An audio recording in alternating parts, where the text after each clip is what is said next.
boa noite. Sou Carlos Barroso. Está começando agora o Redação BH News desta segunda-feira. Você nos acompanha pelo canal 9 da NET e também pelo nosso site www.bhnews.tv.br. Participe conosco pelo e-mail redação@bhnews.tv.br ou pelas nossas redes sociais, pelo Facebook, Redação BH News, pelo Twitter, @Redação BH News, ou ainda pelo telefone 3264-1880.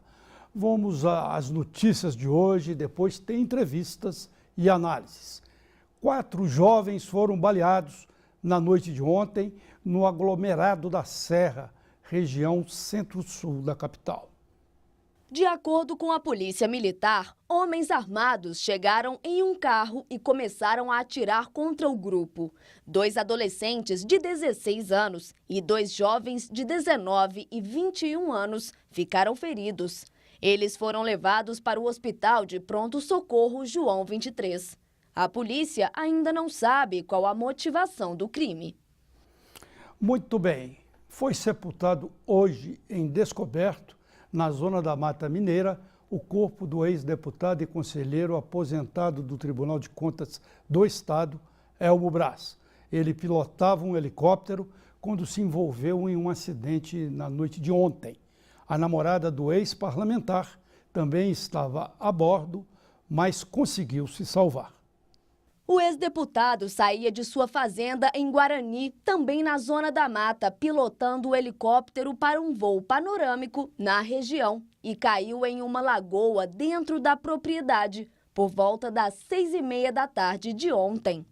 Estavam na aeronave Elmo Braz e a namorada Lídia Cerqueira Cavalcante, de 26 anos.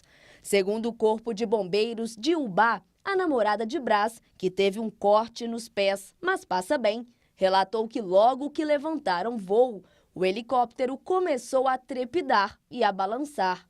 Elmo perdeu o controle da aeronave, que em seguida começou a perder altitude, batendo em uma palmeira.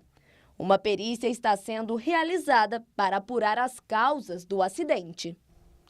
Nossos sentimentos à família de Elmo Braz. Eu convivi diretamente com ele durante muitos anos, enquanto repórter da TV Bandeirantes e repórter também de política dos jornais Hoje em Dia e Estado de Minas. E também no período em que ele foi do Tribunal de Contas, inclusive chegando à presidência daquele órgão. É incrível a quantidade de aviões e helicópteros que caem em Minas Gerais. Não sei se é a topografia do estado, se são os ventos. Lamentável, né? Mais uma morte por helicóptero. E a Polícia Federal, o Ministério Público Federal, a Receita e a Corregedoria do Ministério da Fazenda deflagraram na manhã de hoje mais uma fase da Operação Zelotes.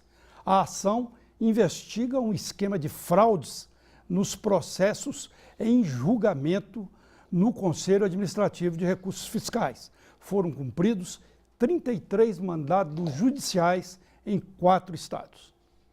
16 auditores fiscais, 11 analistas tributários e cerca de 100 policiais federais deram cumprimento aos mandados.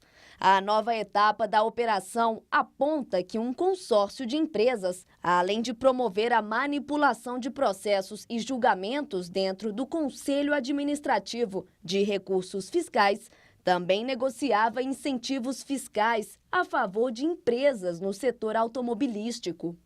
Segundo a Receita, as provas indicam provável ocorrência de tráfico de influência, extorsão e corrupção de agentes públicos para que uma legislação benéfica a essas empresas fosse elaborada e, posteriormente, aprovada. A Operação Zelotes foi deflagrada no dia 26 de março deste ano, com o objetivo de desarticular organizações criminosas que atuavam junto ao CARF.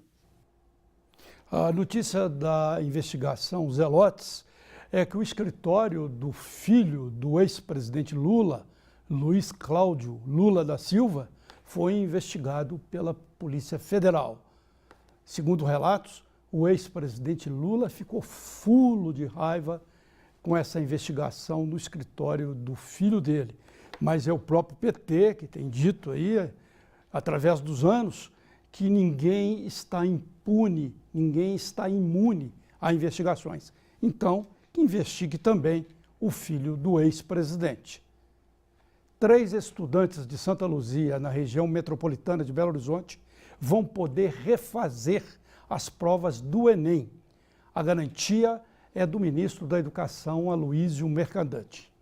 De acordo com o ministro, a coordenadora da sala de aula onde os candidatos fizeram a prova, na Escola Estadual Leonina Murtê de Araújo, encerrou o tempo dos testes 30 minutos mais cedo. No geral, o segundo dia de prova foi tranquilo em Belo Horizonte. Vários estudantes que fizeram o Enem elogiaram o tema da redação deste ano, que foi a violência contra a mulher. Por outro lado, a prova de matemática foi considerada difícil.